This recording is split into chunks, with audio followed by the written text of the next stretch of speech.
Hey guys, what's up? This is going to be my formal review of the Han Jian that I've gotten from Jin Shi, owned by Garrett Shan, as some of you guys already know.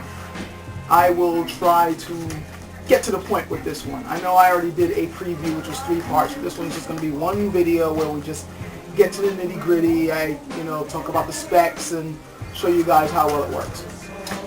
But just in case you guys don't already know, basically, earlier this year I had ordered a sword from Jin Shi with the Han Dynasty design. It was a custom-made sword. Cost me about $300, and it took a while to be made because they had to make it from scratch. Obviously, it's a custom-made blade. When it got to me, I was happy with it. However, because there was a flaw in the blade, and Garrett wasn't happy with that and felt that I should get my money's worth, so he pretty much demanded that I get a replacement. I recently got the replacement a couple of weeks ago, and it's beautiful, absolutely beautiful. It exceeded, my expectations of what the sword was going to be like. It's better than the other one in just about every possible way. So for anybody interested, let's quickly get into the specs. So, hold on. Hey guys, alright, so as you can see, here's the sword in all its glory, sheath next to it and everything, and I got the ruler there so you can see for yourself the measurements, and that, by the way, that's the cloth bag. So that actually came with the other sword, but I consider it supposed to be this one's now. As you can see, it measures just at 32 inches, which is what I asked for. You might be thinking that the blade should be measured from here, however, the blade is actually recessed into the handguard, so the blade actually starts from there.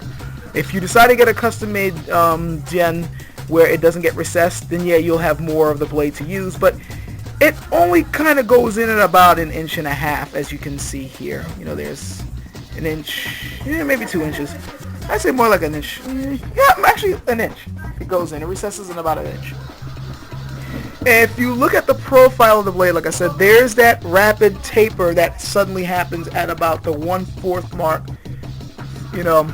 from the body of the blade to the tip.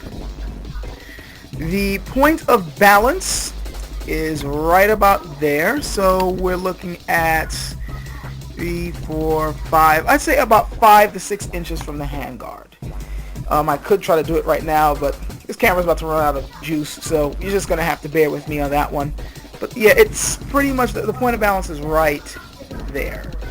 See? So, get there. Yeah, about 4 or 5, I'd say about 5 to 6 inches, maybe 6 inches. It might actually be a little bit less than that. I'm thinking it's more like 5 or 4, considering that the balance on this thing is insane. The fittings, as you can see, are brass, heavy brass, and intricately detailed. Very intricately detailed. The cord wrapping is very tight. It's made out of cotton, and it also has it looks like there's a wax coating on it, as I had said before in my preview. You can see the sheen on the cord because of that wax covering, and it makes gripping this thing a real joy. I mean, the other sword didn't have the wax covering. It was just a cotton wrap. It still felt good in my hand. Really good. But this one, I know, is an edge better. It is a bit better. And from what I understand, it's something that anybody else getting a Han Jian design from Garrett, it looks like all the cord's going to be done this way. So, yeah, that's great. It's fantastic. The blade itself, as you can see, is a monosteel blade. It's not pattern wielded. It's a monosteel, thoroughly hardened blade. I didn't really want to get a fancy one because I knew I was going to be doing a whole lot of cutting with this. And a pattern wielded sword, as well as beautiful as it is and as well constructed as it would be, sooner or later you're going to be getting some scratches on that beautiful water pattern. So I figured, let me get a utilitarian blade that works just as well. And it still looks beautiful in its own right with the mirror polish on there, as you can tell. One thing also I want to quickly put in, stay as far as the improvements on this blade goes. Number one is the balance. This actually feels better. The balance in this one feels a bit better than the last one, and the last one was fantastic. But consider that the weight of this sword is 2 pounds 5 ounces. The other one was 2 pounds, 3 ounces. Yet this one feels a bit lighter in my hand than the other one. That should tell you something. That's how beautiful the balance is. From what Garrett told me, it's because of the construction of this blade. The fact that originally Han Jian were designed with that sudden rapid taper from the last fourth of the blade to the tip. That could be a part of it. I'm not sure if it is. Maybe it is. I just know that the weight's distributed. Most of the weight is in the handle and at the fort of the blade. So yeah, it's an insane balance. Second thing that I want to point out, I didn't point this out in the last sword because I didn't really notice it until later. But in the last sword, the handguard was a little crooked. Like it slightly veered off this way. So that meant the spine of the handguard was not flush with the spine of the blade. Here, it's absolutely perfect. You can see it's straight up and down on both sides. Unlike in the other one where on the other sword, one side it wasn't as noticeable, but when you flipped it over, it was very noticeable that the handguard was crooked. Here, I'm not having that problem. It's also tight construction. There's absolutely no play whatsoever, no rattling whatsoever with this sword. You don't feel it rattling in the handle at all. What else can I say about it? It has retained its edge, and you will see in a moment the cutting that I've done with it. It's retained its edge. There's no scratches, nothing. It's well done. The scabbard itself, I don't know what type of wood this is, but it's a hard wood. It could be put-up wood, but I am not certain. I'm going to have to ask Garrett about that. I'll update you guys on that. The brass fittings, as you can see, are also well done here. I polished the hell out of it so you can see the detail. Same type of heavy brass fittings, including the sword hanger part over here. Same wax cord here. One thing I also want to mention, on the last sword you guys might have noticed there was a lot of play when the blade was put back into the sheath. There is not that much play with this one. There's still a little bit, but not nearly as much. It feels a bit more secure. And I notice it's because the mouth of the handguard here, the mouth of the handguard here is smaller and it seems to be better molded to fit the blade. Alright, now, I might as well get into what you guys really wanted to see, the blade in action. So, excuse my really poor cutting. I'm not nearly as good as some of the other swordsmen online when it comes to cutting, and I wish I was, but I'll show you how well it cuts and how well it handles.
So yeah, guys, this thing is pretty much worth what I paid for. At $300, well worth it. Now, I am going to still use the other one for, mostly my basics and for training my forearms and such, but this is the main blade. This is what I asked for, and it definitely is, it's fantastic. It's way more than I actually spent.